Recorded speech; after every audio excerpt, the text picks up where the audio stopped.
the surprise of absolutely nobody, the Acolyte has been one of the biggest Disney Star Wars disasters that we've ever seen in history. And considering what Disney Star Wars has put us through over the past decade, failures like Obi-Wan Kenobi, Mandalorian Season 3, Book of Boba Fett, just absolute trash, including The Last Jedi, this is its lowest point. And if you are paying attention to how they promoted this series from the very beginning, when they told you that Leslie Headland was going to be the showrunner, Harvey Weinstein's former personal assistant and lesbian activist Leslie Headland would be the showrunner, you kind of knew the direction it would take, especially when she confirmed it. This is an article from July 10th, 2021. We're talking about 3 years ago. Star Wars The Acolyte will reflect showrunner's own queer identity. This is what she said up front the entire time about this series. But unfortunately, now that people are seeing this and now that people are calling her out on her agenda and calling the entire show out for its piss-poor storytelling, all of a sudden, Leslie Headland has decided she needs to do some damage control. The Acolyte creator doesn't believe her new Star Wars series is, quote, queer with a capital Q. Leslie Headland, showrunner of the Jedi drama starring Amandla Stenberg, is proud to inspire LGBTQ fans, but says the story is being read in unintended ways. I wonder why anybody would read some of this storytelling as queer-coded for this reason or that reason. When you have lesbian witches that are marketed as lesbian witches. Some of the first articles that came out, exclusive interviews with Leslie Headland and the cast and crew of The Acolyte, promoted Jodie Turner-Smith character as the lesbian witch who is leading a coven. That's what they said.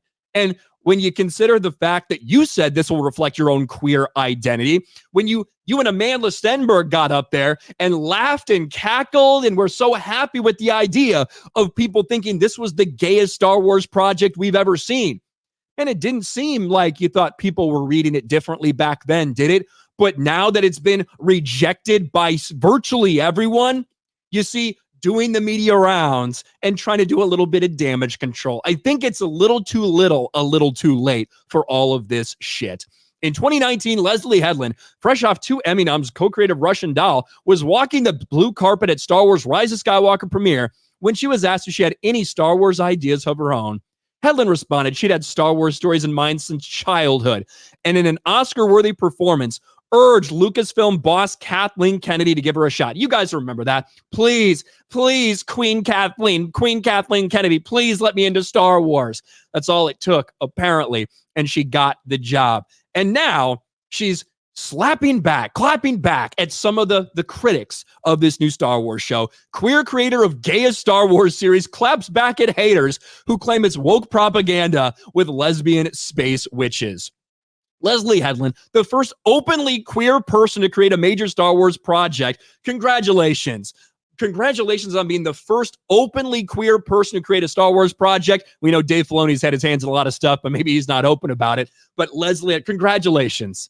It's also the worst Star Wars project we've ever seen. So I guess awesome. Good for you. Really shouldn't matter who you're fucking. What should matter is the quality of storytelling you're putting out there. And this is one of the worst things we've seen in history. Telling the outlet she never intended to make a show with an overt political agenda, even if it contains some LGBTQ messaging.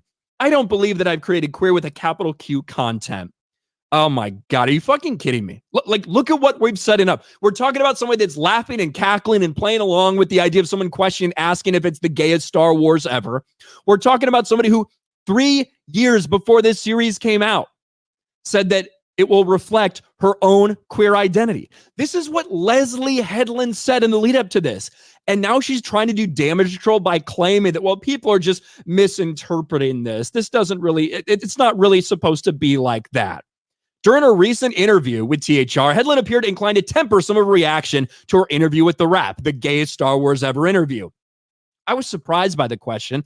Amandla and I burst out laughing because that's our knee-jerk reaction being asked that. But to be honest, I don't know what the term gay means in that sense. Really? You don't understand what the term gay means when someone says you've created the gayest Star Wars ever? This person is just a lying sack of shit at this point, right? This is desperate damage control to try to reel in the narrative, that this is just blatantly an identity politics laden show. which it is. It 1000% is. And they were upfront about that from the beginning. The cast and crew were talking about all of that at Star Wars Celebration in different interviews. Now, all of a sudden, because people hate it, you're trying to change your tune. Headland also weighed in on the controversial storyline in episode 3, which seemed to confirm critics' worst fears about overt propaganda in the show. The narrative in question implied 2 powerful witches belonging to an all-female society used force magic to generate their female offspring. In social media circles, disgruntled fans started mocking the series for having made lesbian space witches a legitimate part of Star Wars canon. No, like that narrative, that headline started before the show even came out because of what happened during these exclusive interviews and promoting it. That's how Star Wars promoted it to these people that got exclusive first access interviews.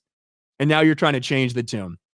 Headland slammed that reading of the episode, telling the outlet they're in a matriarchal society.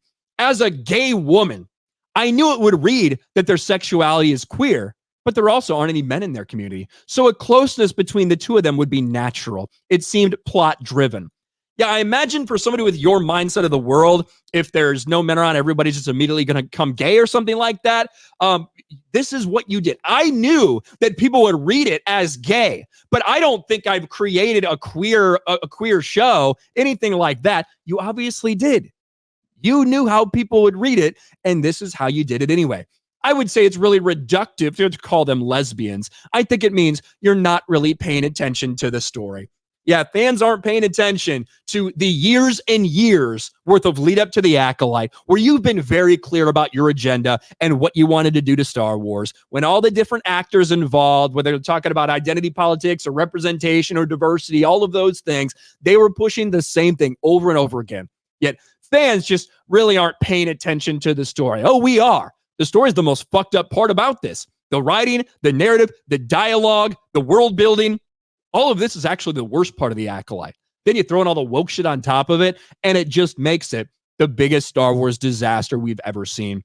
Leslie Headland can do all the damage control she wants. I don't think it's going to bring in any more viewers for her dog shit series.